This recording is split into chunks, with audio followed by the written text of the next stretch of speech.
उसके बाद हमने हेवी फोर्स डिप्लॉयमेंट किया यहाँ पे। अब नॉर्मलाइज द सिचुएशन, हाईवे खुला हुआ है एंड एवरीथिंग इज नॉर्मल और हमारा फोर्स है। इंसिडेंट में कोई लोग घायल हुआ है क्या?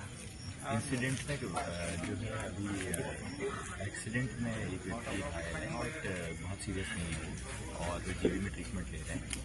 व्हीकल्स डैमेज है। ठीक है।